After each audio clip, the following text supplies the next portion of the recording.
Parmi les victimes du grave accident de voiture survenu en Seine-et-Marne dans la soirée du vendredi 10 février se trouvait Pierre Palmade, une femme enceinte, son beau-frère, le fils de ce dernier, un petit garçon de 6 ans, et un octogénaire dont les jours n'ont jamais été en danger. Les autres personnes impliquées n'ont malheureusement pas eu cette chance.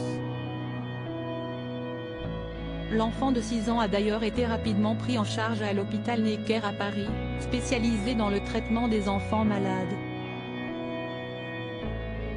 3 jours après l'importante collision, le jeune garçon est toujours dans un état grave d'après les informations recueillies par BFM Télévision. Alors que l'un des cousins de son papa expliquait que sa tête avait tapé la vitre de la voiture au moment du choc, Dominique Marie, journaliste sur BFM Télévision envoyé aux abords de l'établissement dans lequel il est pris en charge, était en mesure de préciser que son cerveau serait touché. Si est ce que les proches de l'enfant auraient révélé ce lundi 13 février 2023. Un de ses proches nous a raconté les détails de ce qu'il s'est passé au moment du choc et l'on comprend que le corps de l'enfant a été projeté vers l'avant et sa tête est venue heurter l'une des vitres du véhicule, provoquant très probablement un traumatisme crânien qui peut avoir des effets très graves. Si est sans doute pourquoi il a été pris en charge ici, à l'hôpital Necker à Paris qui est spécialisé, en grande partie, aux enfants malades a expliqué Dominique Marie. D'après nos informations, le petit garçon a été placé dans un coma artificiel pour que son cerveau soit au repos.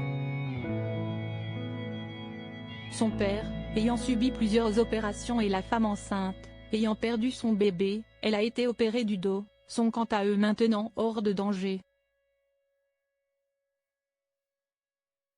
L'enquête se poursuit, reste à déterminer les circonstances exactes de l'accident pour les policiers. Une enquête, visant Pierre Palmade, à l'origine de la collision, a été ouverte pour homicide et blessures involontaires par conducteur ayant entraîné une incapacité totale de travail supérieure à 3 mois. Les premiers éléments ont permis de déterminer que l'humoriste de 54 ans, toujours en réanimation mais sorti d'affaires, conduisait sous l'emprise de stupéfiants.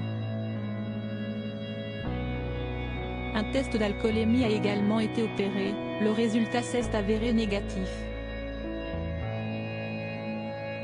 D'après des témoins, Pierre Palmade n'était pas seul dans son véhicule.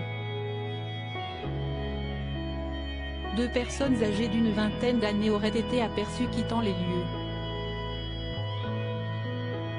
Elles sont toujours actuellement recherchées par les autorités et fortement encouragées à se rendre dans n'importe quel commissariat ou brigade de gendarmerie afin de faire avancer l'enquête judiciaire en cours, comme l'a fait savoir Camille Chaise, porte-parole du ministère de l'Intérieur sur France Info.